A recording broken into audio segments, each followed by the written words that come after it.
እንዴት ነህ ጓደኛዬ? ምን ነው የደካከመ ትመስላለህ። ሰላም አይደለህም እንዴ? ምን እባክህ፣ ዛሬ ግብር ለመክፈል ገቢዎች ሄጄ ስንት ሰዓት ተሰልፌ ተራ ሳይደርሰኝ ለነገ ተብሎ ይኸው ተመልሼ መጣሁ። ይሄማ ቀላል ነው። መፍትሄው እኮ ተገኝቷል። ምን አይነት መፍትሄ? ይኸውልህ ብርሃን ባንክ ብርሃን ኢታክስ የተሰኘ አገልግሎት ጀምሯል። ይህ አገልግሎት ከገቢዎች ሚኒስቴር ጋር በመተባበር የሚሰጥ አገልግሎት ስለሆነ የግብርህን የገቢዎች ሰነድ ቁጥር በመያዝ ከዚያ የብርሃን ባንክ ደንበኛ ከሆንክ ከፈለግ በሞባይል ባንክ አገልግሎት አሊያም በብርሃን ኢንተርኔት ባንክ አገልግሎት ግብርህን መክፈል ትችላለህ። የባንኩ ደንበኛ ካልሆንክ ደግሞ ወደ ቀረበ የብርሃን ባንክ ቅርንጫፍ ሄደህ ግብርን መክፈል ነው። ዋው! ይሄማ ትልቅ የምስራች ነው። ቀኔን ነው ያበራኸው። አዎ፣ በብርሃን ባንክ ኢታክስ የግብር ክፍያ አገልግሎት ከረጃጅም ሰልፍ ድነው በፈለጉት ሰዓት በማንኛውም ቦታ ሆነው ግብርዎን መክፈል ይችላሉ። ብርሃን ኢታክስ ፈጣን የግብር መክፈያ አማራጭ። ብርሃን ባንክ እንደ ስማችን ብርሃን ነው ስራችን። የባርሴሎናን ጉዳይ እንመልከት። ትናንትና እንግዲህ ያሸንፏል። 2025ን በድል የቋጨበት ወሳኝ ምሽት ነበረ። ይህንን ጉዳይ እናንሳ። ልክ ነው ምሳ። በእነሱ እንግዲህ የዊንተር አሸናፊ ይሏቸዋል የውድድር ዘመኑን የመጀመሪያ አጋማሽ። ግን አመቱ ሲያበቃ መሪ ሆኖ የሚጨርሱትን ቡድኖች ባርሴሎና እንደዛ ሆኖ ነው የጨረሰው። ትላንትና በኢስታዲዮ ላ ሴራሚካ ነው ጨዋታው የተደረገው። ቪያሪያል እስከ ትላንትናው ጨዋታ ድረስ በሜዳው አንድም ጨዋታ ተሸንፎ አያውቅም። ግን ጨዋታው ቀላል አልነበረም ለባርሴሎና ሃንዚ ፍሊክን ቡድን። ስለዚህ እስካሁን ድረስ በሜዳው ያልተሸነፈ ቡድን ነው። ግን ባርሴሎና በዚህ ሜዳ በጣም የሚገርም ሪከርድ አለው። ቅድም አንደኛው ርዕስ ላይ ሳነሳ እንደነበረው ባርሳ በዚህ ሜዳ ከ2007-8 የውድድር ዘመን ጀምሮ ፍራንክ ራይካርድ የባርሴሎና አሰልጣኝ የነበረበት የመጨረሻው ሲዝን ላይ እና ማኑኤል ፔሌግሪኒ የቪያሪያል አሰልጣኝ በነበሩበት የመጨረሻው ሲዝን ላይ ነው። ያኔ ኤል ማድሪጋል ተብሎ ይጠራ በነበረው ስቴዲየም አሁን ኤስታዲዮ ላ ሴራሚካ በሚባለው የቪያሪያል ስቴዲየም ላይ ለመጨረሻ ጊዜ የተሸነፈው። ስለዚህ በዚህ ስቴዲየም ሪከርዱ በጣም ግሩም። ግን እንደ ቡድን በውጤት ካየሹ ከዛ በስታንፎርድ ብሪጅ በቼልሲ 3-0 ከተሸነፉበትና ብዙ ካስተቻቸው ጨዋታ በኋላ ባርሴሎና በውጤትም በብዙዎቹ ጨዋታዎች በፐርፎርማንስም ጥሩ መጫወት ጀምሯል። ግን ትላንትና ግብ ጠባቂያቸው በተለይ የመጀመሪያዎቹን ደቂቃዎች ከሬናቶ ቬጋ በቀይ መውጣት በፊት የነበረውን የቪያሪያልን የማጥቃት ውርጅብኝ ግብ ጠባቂው ሊቋቋምላቸው ያስፈልግ ነበር። በዚህ ባለፈው በተደረገው የዝውውር ጊዜ ከምርጦቹ የአውሮፓ ዝውውሮች መካከል አንደኛው የዩዋን ጋርሲያ ዝውውር አንደኛው ይመስለኛል። እንግዲህ 6 ሳምንት ከሜዳ ርቆ የቆየ ተጫዋች ነው። 83% ኳስ የማቀበል ስኬት ያለው ነው። ለግብ ጠባቂ በጣም አስደናቂ ነው።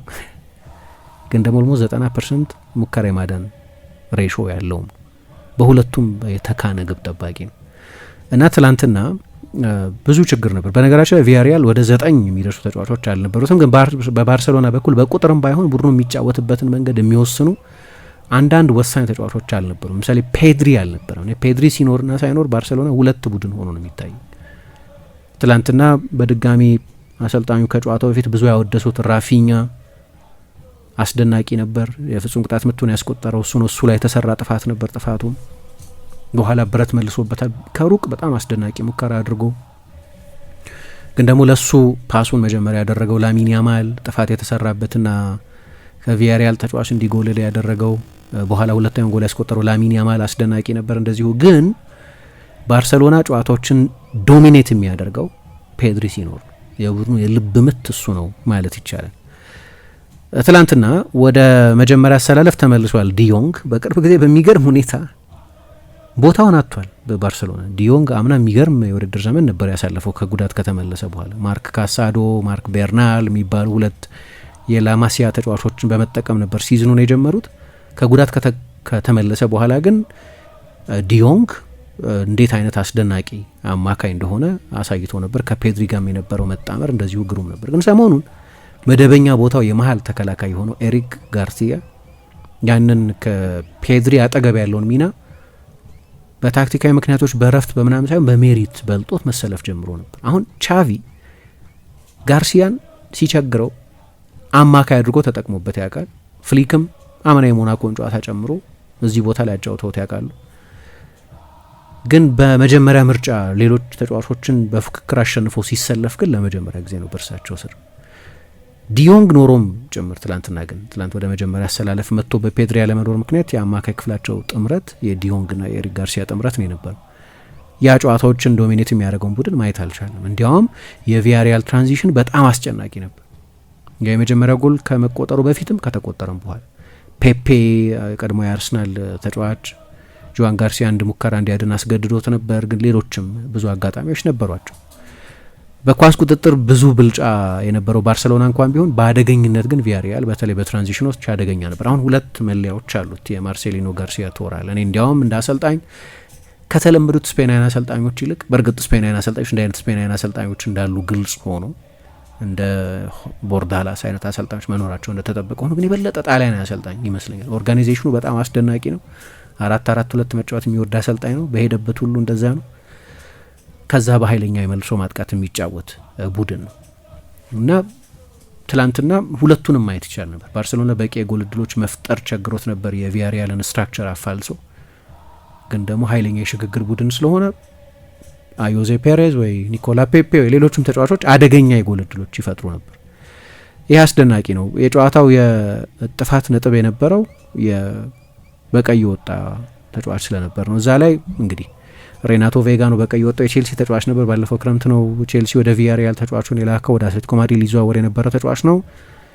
ቀይ ካርድ ነው ብለዋል። እኔም ተጫዋቾች ምን ሲያስቡ እንደዛ እንደሚያደርጉ አላቅም። ከኋላ ያለ ጥፋት በጣም አግሬሲቭ የሆነ ጥፋት ነው የፈጸመበት ተጫዋቹ ላይ እና ማየት ይቻል ነበር በቀይ እንደሚወጣ የማይገባ አንኮንትሮልድ የሆነ ያልተቆጣጠረው አይነት አግሬሽን የነበረው።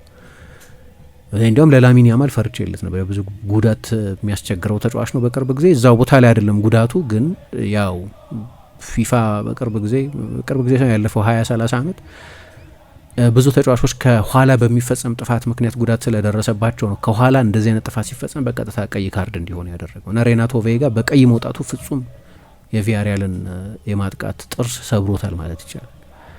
ትክክለኛ አግሬሽን አልነበረም። እንግዲህ የቪያሪያል ደጋፊዎች በዛ አላመኑም። ስለዚህ ላሚን ያማል ያቺን ጎል እስኪያስቆጥር ድረስ ኳስ በነካ ቁጥር ይጮህበት ነበር አጋኗል በሚል መሬት ላይ ሲወድቅ በህመም ስለነበር አሁን ለባርሰሎና በተለይ በመጀመሪያ አጋማሽ በተለይ በፋስት ትራንዚሽን የቪያሪያልን ማጥቃት ለምሳሌ ብዙ ስህተት እንዲሰሩ ያስገድዷቸው ነበር። በራሳቸው የሜዳ አጋማሽ በመጀመሪያ አጋማሽ ብቻ ባርሰሎና በራሱ የሜዳ አጋማሽ 40 ስህተቶች ሰርቷል። 40 የቅብብል ስህተቶች ሰርቷል።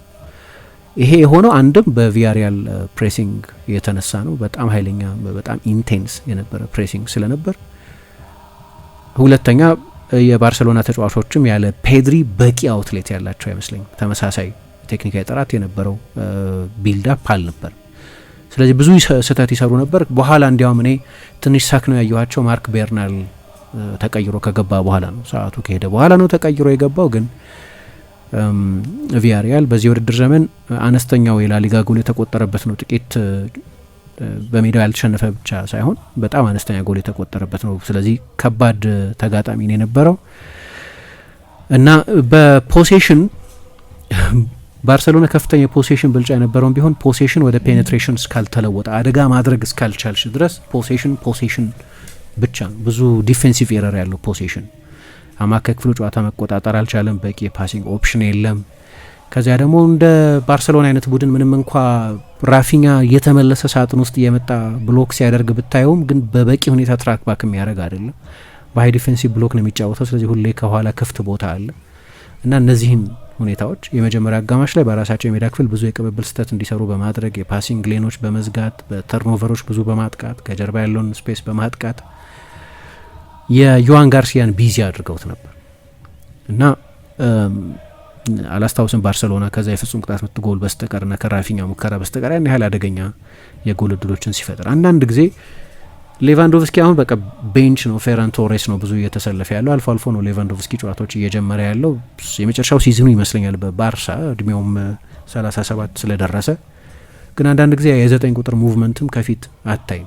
ፌራን ቶሬስ ይጫወታል እዛ ቦታ ላይ ሀሰተኛ 9 ቁጥር አይነት ታይፕ ነው፣ ወደ ዲፕ ወደ ሴንትራል ቦታዎች ግን ደግሞ ወደ መስመሮችም ይወጣል። ግን የ9 ቁጥር ሙቭመንት ከፊት የለም። ስለዚህ ባርሰሎና አንግልም ይጎለዋል ሲያጠቃ አንዳንድ ጊዜ።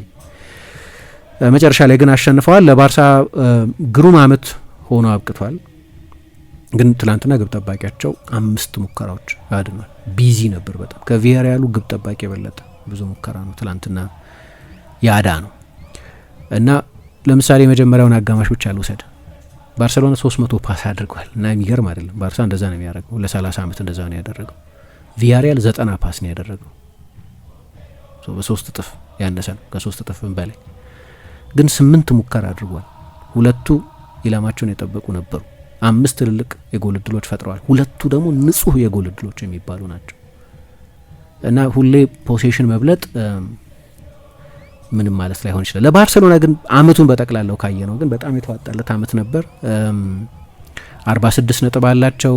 በታሪካቸው 5ኛውን ብዙ ጎል ያስቆጠሩበት የውድድር ዘመን ሆኗል። በአንድ የካሌንደር አመት 169 ጎሎች ነው ያስቆጠሩት። 3 ዋንጫዎች አሸንፈዋል፣ ዶሜስቲክ ትሬብል የሚሉትን። አሁን ደግሞ የላሊጋ መሪ ሆኖ በ4 ነጥብ ከሪያል ማድሪድ የበለጠ።